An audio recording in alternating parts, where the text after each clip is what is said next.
My name is Claire. I'm 34 years old, and I've been married to Daniel for almost 11 years. 11 years. Saying it out loud feels heavier than it should, like the weight of every year sits quietly on my chest, whispering reminders of who I used to be and who I am now. I'm not the kind of woman who thought she'd ever be sitting here, confessing something like this. I was the good girl, the dependable one, the friend who always gave advice about loyalty and commitment like I had some secret recipe for forever. And for a long time, I believed I did. When Daniel and I first met, I felt safe with him in a way I hadn't with anyone before. He was steady, grounded, and so certain about us when I was used to men who treated love like a game of chance. With him, there was no guessing. He told me I was beautiful every single morning, even when I had mascara smudged under my eyes or my hair was a wild mess. We used to stay up until 2 in the morning talking about nothing and everything, our dreams, our plans, the names we'd give our future kids. He kissed me like he meant it, like he needed it, like I was the only thing keeping him alive. Back then, even the smallest touches set my heart racing. His hand on my lower back when we crossed the street. The way he'd tuck a strand of hair behind my ear before kissing me in the car, heat blooming low in my belly with just that one motion. I used to crave him in ways I didn't know how to put into words. But life has a way of dulling the edges. Somewhere between careers and bills and trying to be responsible adults, things shifted. It wasn't sudden. It was slow, so slow I didn't notice until it was too late. He still kisses me goodbye before work, but it's quick now. Automatic. His lips brush mine like a checkbox on a to-do list rather than a promise. Sometimes he hugs me when he gets home, but his arms feel heavier than they used to, like the hug is about ending the day, not about me. And me? I've changed too. I don't throw my arms around him when he walks in the door like I used to. I don't whisper stupid little jokes in his ear while we cook dinner together. I don't reach for him in the dark as often. It's not that I don't want to. It's that somewhere along the line, I stopped feeling like he wanted me to. We've become polite. That's the only way I can describe it. Polite in our affection. Polite in our arguments. Even in bed, there's this unspoken tension, like we're performing a role we both forgot the lines to. The other night, he kissed me while we were watching a movie on the couch. It should have been sweet. I should have melted into him like I used to. Instead, I froze for half a second because the kiss felt off. Not bad, just different. Like he was trying, and I was pretending not to notice. We ended up cuddling under the blanket, but even that felt wrong, his arm heavy over my shoulder, his breathing steady and far away, my mind drifting somewhere else entirely. I keep thinking about when it changed, when we changed. And I know exactly when it was. It was a Sunday afternoon 2 years ago. We were folding laundry in the bedroom, sunlight pouring in through the blinds, dust floating in the air like tiny galaxies.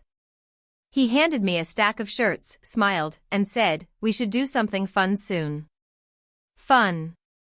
The word hit me in the chest because it sounded foreign coming from him. Like fun wasn't something we did anymore. Like we didn't even know what that meant together. That was the moment. The exact second I realized something between us had slipped away, and neither of us knew how to get it back. His name was Evan. I met him on a rainy Tuesday morning in the break room at work, of all places. I remember because I was standing there, staring at the coffee machine like it had personally wronged me, when he walked in and said, "You look like you need this more than anyone." He handed me the mug before I could answer, his smile crooked in this way that made it impossible not to smile back. At first, he was just a friend. We talked about work deadlines, the latest binge-worthy shows, stupid little things like whether pineapple belongs on pizza. Nothing dangerous. Nothing heavy. He had this lightness about him that made it easy to breathe when I didn't even realize I'd been holding my breath for months. Daniel and I, we had fallen into this rhythm at home. Work, dinner, chores, TV, bed. Repeat. It wasn't bad. It was fine. And maybe that was the problem. Everything was fine. Stable. Predictable. But Evan? He made me laugh. Really laugh, the way I hadn't in so long that the sound startled me the first time it came out of my mouth. He'd drop by my desk just to share some ridiculous meme or tease me about my terrible taste in music. He noticed things, like when I got a haircut or wore a new shade of lipstick. Daniel used to notice too. One night, I got home late after staying to finish a project with Evan. When I walked in, Daniel was on the couch, the TV flickering across his face. He looked up, smiled, and said, "Hey, you eat yet?" Not "where were you," or "I missed you." Just "did you eat?" And the scary thing? I didn't even expect more anymore. The next day at work, Evan leaned against my desk, arms crossed, grinning like he had a secret. "You always look so serious," he teased. "Bet you were one of those straight-A students." I rolled my eyes. "And you weren't?" He laughed, low and warm, and for a second I forgot what we were even talking about. It wasn't like I planned for anything to happen. God, I swear I didn't. I loved my husband. I still do, in this complicated, tangled way that doesn't fit into neat little boxes. But there was this hunger in me I didn't even recognize until someone else saw it too. The first time Evan touched me, it wasn't even romantic. We were standing too close while looking at his computer screen, and his hand brushed mine on the desk. That's it. Just a touch. But my pulse jumped like I'd been caught doing something I shouldn't. At home that night, Daniel kissed me in the kitchen while I was washing dishes. It should have been sweet. It used to be sweet. But all I felt was guilt twisting low in my stomach because my mind kept wandering somewhere it shouldn't. The thing is, Evan didn't make me feel young again. He made me feel seen. Like the parts of me that had gone quiet in my marriage were suddenly wide awake and demanding attention. We started having lunch together. Just lunch. But then there were texts after work. Jokes. Memes. Random thoughts in the middle of the night. And one evening, after everyone else had left the office, he asked if I wanted to grab a drink. I should have said no. I wanted to say no. But instead, I nodded. Because somewhere deep down, I knew what I was really saying yes to wasn't the drink. It was the part of me that had been quietly starving for years. The bar was small and dimly lit, the kind of place where no one really notices anyone else. We sat in a corner booth, drinks between us, shoulders brushing when we leaned in to talk. I told myself it was harmless, just two coworkers unwinding after a long week. But it wasn't harmless. I knew that. Because I couldn't stop noticing the way Evan looked at me when I laughed, like he was memorizing the shape of my mouth. I couldn't stop noticing how my body leaned toward him without me even thinking about it.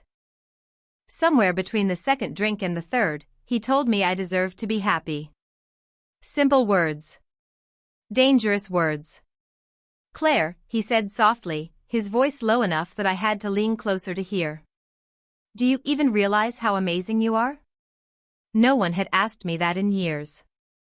Daniel used to, in his own way, telling me I was beautiful, leaving me little notes in my lunchbox back when things were good. But lately? Lately he was tired. We both were. Our words had become practical, not romantic.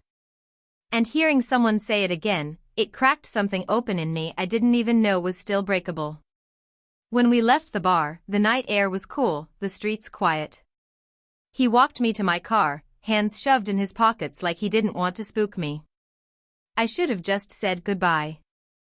I should have waved, smiled, and driven home to my husband like nothing had changed. But then he touched my arm. Just lightly, fingers brushing my sleeve as I turned toward him. It was such a small thing. A tiny, almost innocent thing. And it set my whole body on fire. "Good night, Claire," he murmured. I heard myself say good night back, my voice catching on the edges of the word. And then, for a second that lasted forever, we just stood there, looking at each other like we were both waiting for permission we knew we shouldn't give. When I finally drove home, my hands were shaking on the steering wheel. Daniel was asleep when I got in. The house was dark except for the glow of the TV he'd left on, the blankets tangled around him on the couch. I stood there for a moment, watching him sleep, feeling this wave of guilt crash over me so hard it almost knocked me over. Because I loved him. I did. But loving someone doesn't mean you can't also feel invisible in your own life. The next day at work, I told myself I needed space from Evan. That this had gone far enough. But then there he was again, leaning against my desk with that easy smile, handing me a coffee like it was the most natural thing in the world. "You okay?" he asked, concern flickering in his eyes. And before I could stop myself, I told him the truth. "No," I whispered.